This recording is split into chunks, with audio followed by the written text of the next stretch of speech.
Fears are being raised for penguins at an important breeding site in Cape Town after a number of deaths from avian influenza. David Roberts, a clinical veterinarian at the South African Foundation for the Conservation of Coastal Birds, said at least 28 out of around 3,000 penguins at the Boulders beach colony had died of the disease since the middle of August. This is a continuation of the outbreak that happened last year, and it affects several different species of seabirds.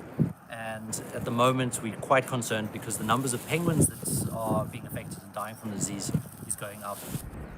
South African environmental authorities said earlier this month that this strain of the highly pathogenic disease was similar to one detected last year among a range of wild seabirds. The Boulders Beach colony is home to the only penguin species that breeds on the continent. But their numbers have been falling sharply for years due to loss of habitat and declining fish stocks. Dr. Alison Koch is a marine biologist at South African national parks. The numbers are still low, but because the virus is contagious between birds, we're doing everything that we can to reduce the viral load and transmission rate between the penguins.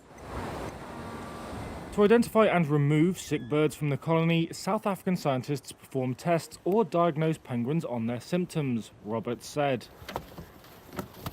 Sick birds are then euthanized and, along with dead ones, are cremated in an attempt to reduce the spread of the disease.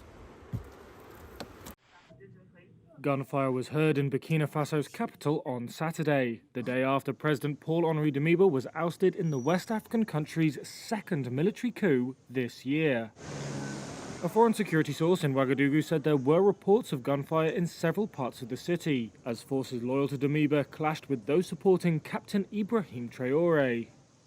He's the self-declared leader who appeared on television on Friday to announce that the government had been dissolved and the borders closed.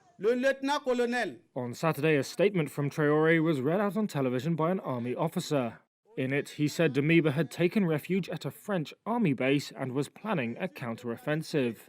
The French embassy earlier denied any involvement by the French army in recent events in Burkina Faso and said the French forces were not protecting any Burkinabe authorities. The fresh gunfire prompted some to run for cover and shop owners such as Daouda Savadogo to close early. After the closure, there were soldiers who came to tell us to calm down, that it's only them.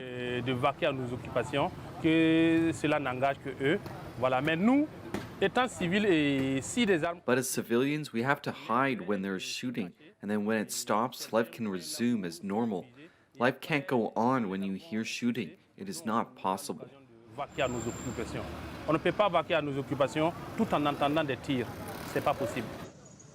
The upheaval reflects deep instability in Burkina Faso, where a rampant insurgency has undermined faith in the authorities and displaced almost 2 million people, according to aid groups. Traore cited Damiba's failure to deal with militants as the reason for the coup.